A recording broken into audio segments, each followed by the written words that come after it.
Hey guys, welcome to the Liberal Hive Mind, a channel solely focused on exposing the abundant hypocrisy of the left. Oh folks, it is happening, it is happening. I keep saying in so many of my videos analyzing a lot of the polls in the recent elections that Republicans don't have to do anything. Joe Biden is such a catastrophic failure that he's doing all the work necessary for political change. I honestly feel as though Joe Biden might be ushering in an era, maybe a decade or more, of conservatism. And of course, just yesterday we were talking about the black vote, of course, how the Blexit phenomenon continues to become bigger and bigger and bigger as Democrats lose their stranglehold on black American voters. And very conveniently, after I went over that topic and I made that video, I started looking around on Twitter and I found some spectacular street interviews where people were asked a very simple question. With Joe Biden continuing to gloat about his own job performance and his incredible economic recovery, the question asked was, how do you feel? And most of the individuals interviewed happened to be black Americans, and while the answers, while not exactly surprising, might shock you as to just how massive and widespread this political awakening is. Folks, it looks like people are reminiscing, people are very much missing Trump's America, Trumponomics, whatever you want to call it, because, well, that's exactly what they're saying. We want Trump back, and life was much better under Donald Trump. Let's talk about it, this possible expanse of the conservative movement. Ironically enough, thanks to Joe Biden. We got some stuff to get into, but before we get into any of it, please make sure to leave a like, a comment, subscribe, share the video as much as possible, and with that out of the way, let's roll the tape. Alright folks, so we got a lot of video footage to get through here. Let's start off with the first set of street interviews from @AnonNews14. You guys should definitely be following this Twitter account, and let me warn you, it's an absolute banger. Look at them gas prices. They ain't comfortable to me. Hell no. Joe Biden says that we're in a strong economy, that we're doing great. Do you believe that? No. We're not financially stable, comfortable, or nothing like that. But when Trump was in office, I was feeling really good.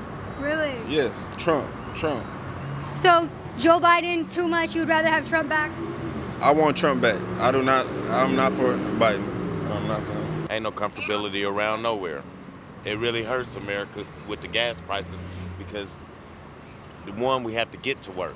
And if we can't get to work and we got to spend all our money on gas that we going to work on, that means you can't pay your bills. So it's an endless circle of endless debt. Everybody gonna go in debt, sooner or later, because what's happening now is everybody is feeling the heat from, every angle of the society. So yeah, I feel like, no, it's not true. It's bullshit completely, because rent prices is crazy.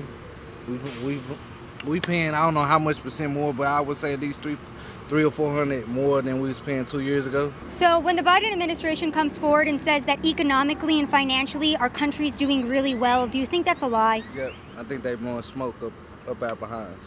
I think it's Biden's fault. Trump said it would happen. We would deal with a lot of the stuff that we dealing with back when we had the Great Depression. I mean, not only are people admitting that the current state of the economy is a complete disaster under Joe Biden, but they are explicitly saying, man, we miss Donald Trump. And even the final interview, the man admits that a lot of what Donald Trump said before Joe Biden took office is becoming reality. And I mean, it's a whole lot of things. Donald Trump warned about the southern border. He warned about foreign policy disasters and wasting billions of American dollars protecting other people's borders. He warned about the economy. He warned about gas prices. He warned about inflation. He warned about everything. He even said multiple times it's going to be very similar to what you saw under Jimmy Carter. And Donald Trump was right, and people are realizing it. Joe Biden is quickly becoming the worst president in modern American history, folks. And that is not an exaggeration, and everybody can see it. And honestly, I think the timing's perfect. A lot of people are black-pilled, but I'm more of a glass half full kind of guy. I'm kind of feeling as if this Joe Biden presidency, honestly,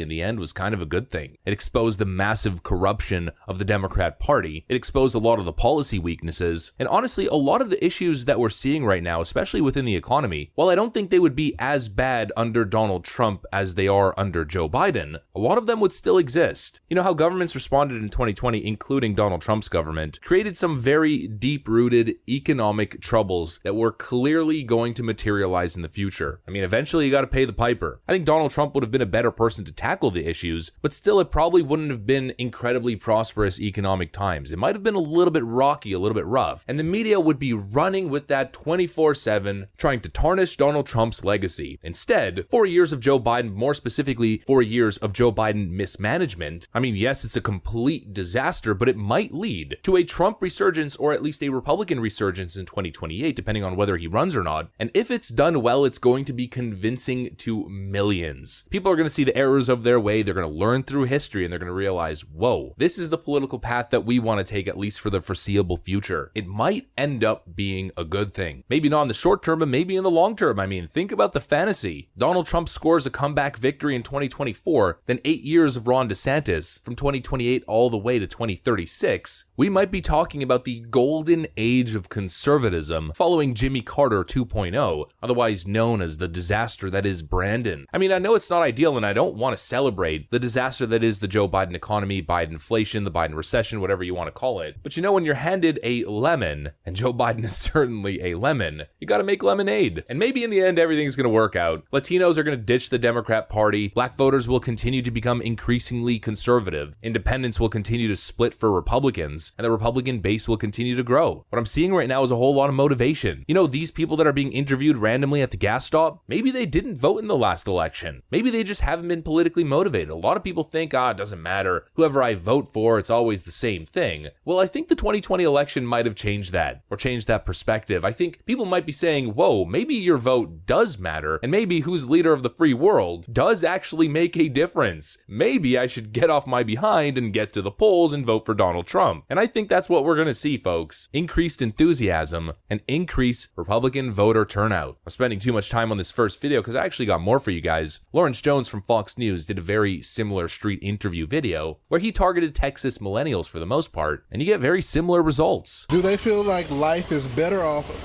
under Joe Biden? No. No. No. In what way? Anyways. Gas prices? Absolutely. Store food? Everything, all that, the above. Do you feel like life is better or worse?